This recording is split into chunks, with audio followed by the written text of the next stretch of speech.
So, how was everybody's weekend, and where were you when you heard the news, and what was your reaction? Wait, which news?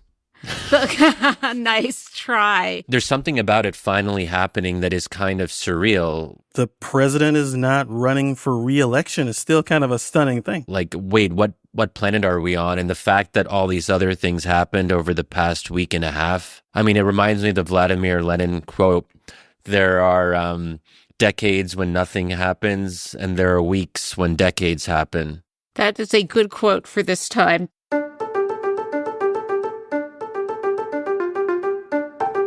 This is Impromptu with Washington Post Opinions, a show where we bring you conversations about the issues we can't stop thinking about. I'm Ruth Marcus, and this week we're diving into the aftermath of President Biden's decision to discontinue his campaign for a second term.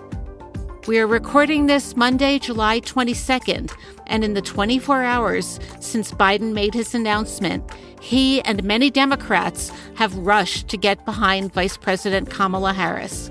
But there's some disagreement about whether there should be more openness to the process to nominate the next Democratic candidate. Are Democrats too afraid of disorder? I'm here to talk that through with two of my colleagues. I'm Perry Bacon. I'm one of the columnists here at the Post. Hi, I'm Shadi Hamid. I'm a columnist and also a member of the editorial board. Okay. So let's start, guys, with the big question, and I have some thoughts of my own on this that I may feel compelled to share with you. Is Vice President Harris's nomination, once the President Biden makes the decision that he's withdrawing, was that just an inevitability? And so all of the viable candidates, maybe the viable candidates who might have their eyes on 2028, just knew from the get-go that win or lose, it was going to turn out this way, that it was going to be Harris's nomination to have. And so this just is a sort of speeded up version of an inevitable process. Is that the way you see it, Perry? At least my reporting in the week before this, I talked to a lot of groups on, left, center, left, and the general consensus was Harris is going to be the candidate that's going to be a coalescing around her if he gets out. There's the people felt like we don't want to do this convention thing, right or wrong. There's a lot of uncomfortability in the Democratic Party, I think, with this sort of uncertainty. They thought the last 3 weeks were too long, so having 4 more weeks was too long. I told my wife a few days before this happened, seems like Harris will be the nominee very quickly after Biden withdraws. And Whitmer herself said, I don't want to run on TV somewhere 2 weeks ago. So that goes to the point that it wasn't as if Joe Biden's and something else made her think this is not my time. And Perry, could I just maybe push back on one thing? I guess that's my concern, that Democrats very quickly, over the span of just 24 hours, rallied behind Harris that didn't leave open a path for others. And they just sort of weighed the deck, or whatever that expression is. And what if there had been more of an effort to kind of Democratic elders to take a step back and let's say that Biden himself didn't endorse Kamala. And I think then you could have had a different story. Then people like Whitmer and Bashir, Josh Shapiro would have actually been willing to contest. To be fair to these candidates, they may have decided on their own that running in July of the election year, coming at the last minute, may not be the best path. Whitmer may be like, I'd love to see Kamala Harris Kamala Harris is going to lose or Biden's going to lose, and then I can come out on my own terms. That seems an entirely reasonable and probably maybe unpatriotic, but wise decision if her goal is to be in the Oval Office. Oh my God, they put their own individual interests over that of the country? Politicians would never do that. I personally think she's a weak candidate. I have never been the biggest fan of the decision to select her as the VP in the first place. How did we end up with this choice? And why do Democrats tend to choose VPs who are not very compelling, or even presidential candidates? So Al Gore, John Kerry, Hillary Clinton, and now Kamala. Like, is it so much to ask for Democrats to actually come up with people who are exciting and inspiring? It can't just be Barack Obama, can it? Well, can we talk for just a second about downsides and opportunity costs? Because you mentioned it. Has it been 3 weeks since the debate? Time has lost its meaning, and the decades that Shadi was talking about are flashing through my head. I had been thinking that there was a really big opportunity cost to the amount of time it took for President Biden to do what I believe is come to the right conclusion and withdraw from the race. But I've actually been thinking that it actually wasn't so bad to let the Republicans go through their convention and have it focused on the assumption of Biden in the race and not have them able to retool and respond until after that, especially since the fear of the much vaunted and perhaps well-founded fears of Democratic infighting and implosion have not come to be. So do you guys think that there is a cost to the delay in the outcome? I think it benefits Democrats in interesting ways, for the reasons that you mentioned, that the Republican convention didn't focus on Kamala, and now Republicans are kind of unprepared for this shift. And they could have spent days during their convention kind of going through her record and sharpening their contrasts and all of that. So in that sense, I think the timing actually works well for Democrats. Also, there's some interesting reporting about how J.D. Vance was selected as someone who would run the margins, and if it was already going to be an easy win over Biden, have someone who satisfies the base and actually transforms the party in ways that have real future consequences. If they wanted to appeal to moderates and swing state voters, they probably would have gone with someone else who's more moderate adjacent, like Tim Scott or Doug Burgum and any number of other folks.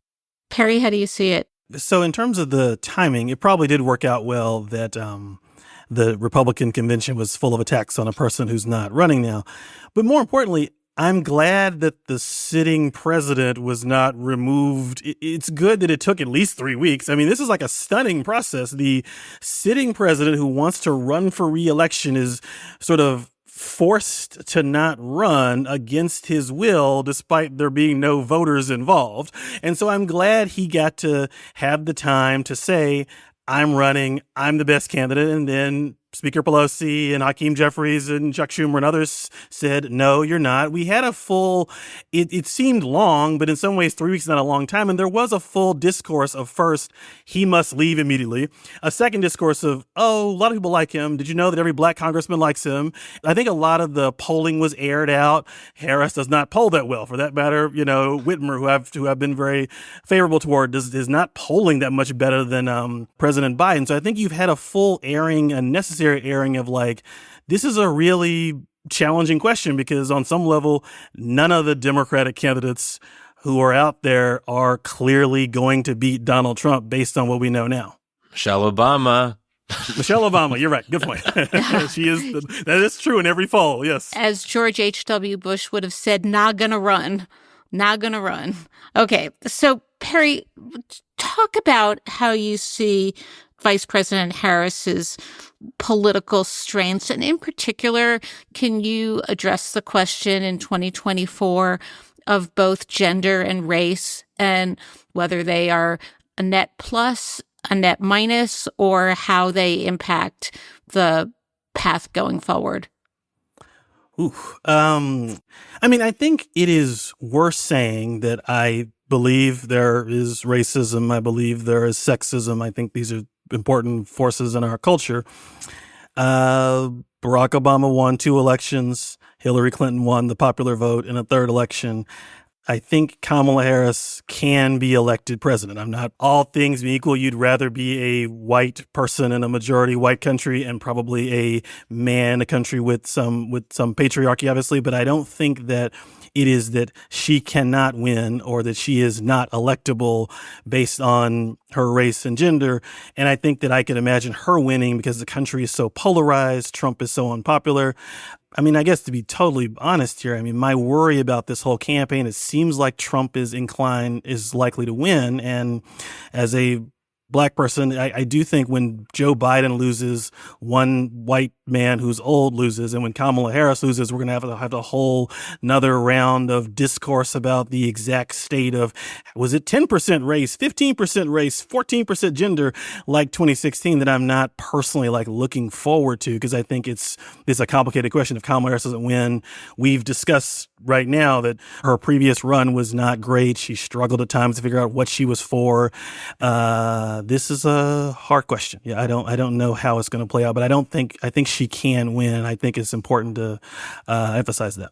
You know, on the question of race, if I can just dive into that controversial morass, one thing that's bothered me is that there's been a lot of discussion about if the Democratic Party passed over Kamala, that would lead to an internal civil war, that Black women and people of color would just be outraged that another person of color was passed over. I just want to just register that I think that troubles me a lot, this way of talking, because it makes people of color sound like all they care is about race and identity politics, that the only thing that Black women could possibly care about is whether another Black woman was the candidate. And I just think that this is the kind of thinking that is just so narrow-minded, and it's patronizing.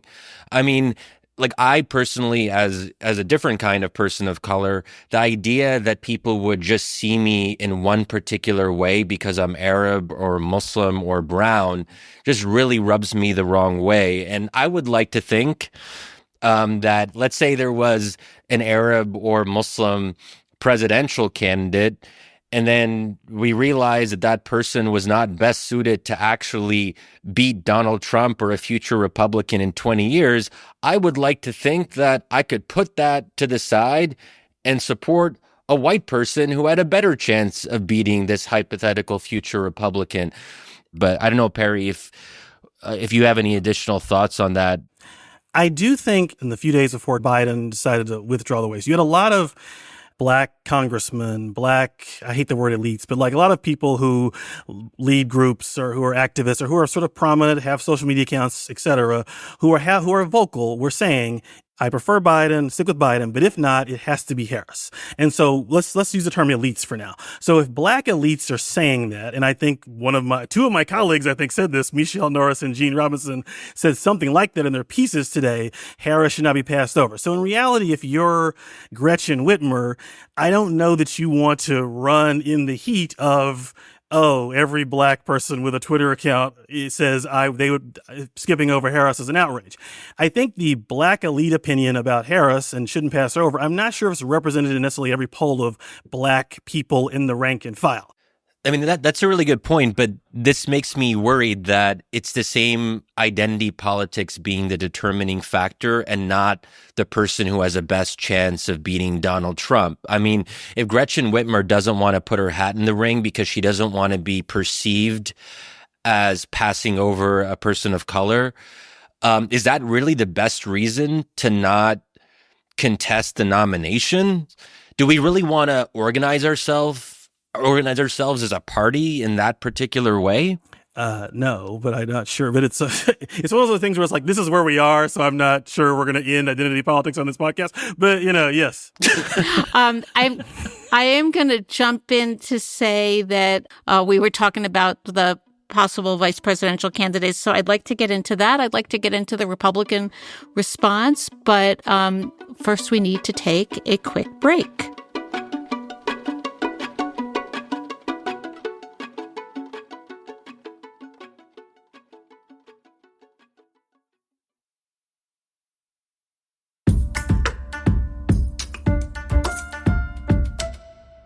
Welcome back. I'm Ruth Marcus, and this is Impromptu. So the question on everybody's mind is, who's the next Kamala Harris? That is, who would it be smart for her to pick for the bottom of the ticket? And Perry, why don't you go first on that one? I've mentioned that I think Whitmer is a good politician and would win Michigan. And I think the idea of, I hate the sort of reductive, there's a woman of color on the ticket, so she must pick the dullest white man possible. And so that's what, how many votes did Hillary Clinton gain from Tim Kaine? A number close to and maybe just zero. Oh, don't be mean to Tim Kaine. Tim Kaine's an honorable person and very intelligent and just not somebody who I remember saying anything, on the trail. So Whitmer, to me, I think the idea of two women might be a good contrast with Vance and Trump. So that'd be who I think would be the best candidate. But I'm assuming we're talking about, I'll give a shout out to my governor, Andy Beshear in Kentucky, who's done a great job. So he's on the list, and I think he'd be an excellent person. I think the two sort of most obvious choices are Josh Shapiro of Pennsylvania. I keep hearing from, candidly, my Jewish friends that we can't have a Jewish candidate and a black candidate. It's too much. And I'm sort of like, Josh Shapiro's the governor of Pennsylvania. He's popular in a swing state. Why don't we let's hear him? I want to consider that. And then Roy Cooper in North Carolina has got a good record. So I think those are. And then I should ask Mark Kelly in Arizona. I'll be honest, I know less about, but obviously Arizona is a swing state, so he could be helpful. So I just want to interject and say something about the concept of a two-woman ticket. Great on a West Wing episode, less great in reality. A certain editor who will go unnamed tried to tempt me into writing about the allure of a two-woman ticket, and I just am not buying it. I'm sorry.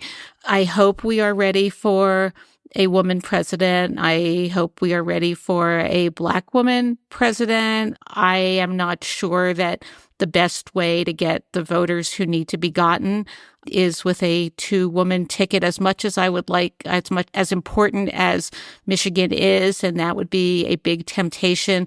I also have to say, as a Jewish American watching Michigan and watching what's been going on since October 7th, the notion of even governor of Pennsylvania who's Jewish in the current environment does make me politically nervous, just for, sheer how are you going to win Michigan, and you need to win Michigan reasons. And so that does make me think about a Mark Kelly or somebody else who could bring in a swing state without cost. And yes, for anybody who's wondering, the governor of Arizona is a Democrat, so would be able to appoint a Democrat to the Senate.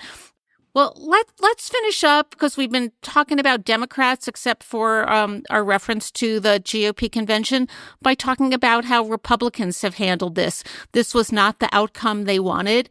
They did not respond, in my view, with charity towards anyone. They have been extremely, I think, gratuitously dismissive and negative towards President Biden. There's a lot of talk about, well, if he can't run, he shouldn't be able to serve. This seems a little crazy to me, since you really want to be running against the incumbent President Harris. Doesn't make sense. Are they playing a less good hand badly, or are they smarter than I'm giving them credit for? I do not interpret them as being nervous about Kamala Harris. I think it is probably the case that that she will do better in a debate than Biden did, because it will be hard to do worse. But the first thing out of the gate is, I'm genuinely curious what Harris is going to say about Biden's stances that are divisive or unpopular or complicated, Gaza being the number one. And I think there's an opportunity where Harris has to put out 10 or 15 policy stands that I assume the Republicans will immediately focus on. She ran in 2019 and talked about the Green New Deal and Medicare for all, and took a lot of liberal stands that I assume she's going to backtrack from. So they've got a free-for-all on flip-flopping. I think they're going to have a pretty good initial week with her, and I doubt they're too worried about it. I mean, I could resign some of the attacks myself. I mean, this is not facing an Andy Beshear who's been pretty moderate and been a governor of a state no one cares about, Shadi, I want to roll back to the Republican response, and have they been playing their hand well or poorly? I still think that this election is the Republicans to lose. I think they're still in the clear advantage. There is a risk of them being overconfident. I think that we've gotten a bit of a sense of what their attack lines are going to be on Kamala. Like over the past 24 hours, I've been seeing a lot of videos of shared on Twitter of Kamala using pronouns to open up an event. So I think on some of the quote unquote woke stuff, I think that because Biden was not obviously woke in a discernible way. He was also like an old white man who didn't seem to be aware of like pop culture. So I think that that's going to be maybe something that Republicans see as an advantage, that this is where Kamala is particularly weak. But also just note that I'm worried about a debate between Kamala and Trump in the sense that Kamala hasn't always done great under pressure. She has had a tendency to stumble and be very risk averse and be very careful in her phrasing. And that can lead her to say a lot, but not say much at all. So this has always, I think, been one of the disadvantages with Harris. Can she rise to the occasion? And now we're finally going to find out. So I guess I actually take Shadi's point that this election is Trump's to lose. I think his chances of losing it are increased with Biden out of the race. I think that Harris is probably a stronger candidate now than Shadi is giving her credit for. We will see. Time will tell. All of those cliches wrapped together. I think the thing that makes me happiest about this outcome, or at least less agitated about this outcome, is even if Democrats lose the White House and Trump is elected to a second term, Democrats' chances, probably not of retaining the Senate, but of regaining control of the House, are increased without Biden on the ticket. There's more energy, there's less drag, and I think the guardrail of House control would turn out to be very important in a, God forbid we see it, second Trump term. So on that semi-cheery note, I'm going to thank you guys for participating in yet another episode of Impromptu. This one was definitely impromptu. Thanks so much. Thanks, Ruth. Thanks for having us, Ruth. All right. And before you go, listeners, here's a quick word from our humor columnist, Alexandra Petri. Hi, Alexandra Petri here. So, in the news coverage of President Biden's decision to withdraw his name from the nomination, I kept seeing mention of a high-powered group of super friends who were ostensibly going to drop in and convince him. I think that was the Daily Beast report. Haunted as I am by that turn of phrase, which sounds very Care Bear or Justice League, depending on your demographic, I also scoffed at the idea that anyone, even a high-powered group of so-called super friends, could convince the most powerful 81-year-old in the United States, if not the world, to do anything he didn't want to do, just based on the ease of convincing anyone to do anything. But I guess I was wrong. Clearly, the super friends were way more persuasive than I thought. So if they can persuade the literal president to stop running again, something Joe Biden has been doing for longer than I've been alive, they shouldn't stop there. They need to bottle this power and sell it. Please, can the super friends also come to my house and get my toddler to stop throwing food on the floor? Get Apple to put normal headphone jacks on its products again. Get Taylor Swift to make a tour stop in D.C. We're a city. We have venues. Get Disney to remove McClunky from the sole cut of Star Wars they have made available on the Disney Plus app. Get Commander Biden to reform himself. Get my husband to stop making us go to the airport 2 hours early. Granted, there's a lot of fun stuff to do at the airport. Get the mosquito who spent all of last night whining in my ear to leave once and for all. Get my friend not to pick bright teal for her bridesmaid attire. Get the New York Times Games people to stop putting the letters ING in the spelling bee, which makes it a chore rather than a joy. Whoever's in charge of DC's weather, get them to stop it. Tell whoever wouldn't let them kiss in Twisters to put the kiss back in. I don't care if it was Spielberg. Get my favorite bakery to bring back the quiche. I live for that quiche. and get Donald Trump to, not. Of course, this assumes it was really the super friends who pushed him over the edge, and not looking at what the overwhelming majority of his voters wanted, contemplating the stakes of the election, and having the maturity to reach the decision he thought would be best for the country. If it was that, I'm never going to get the quiche back.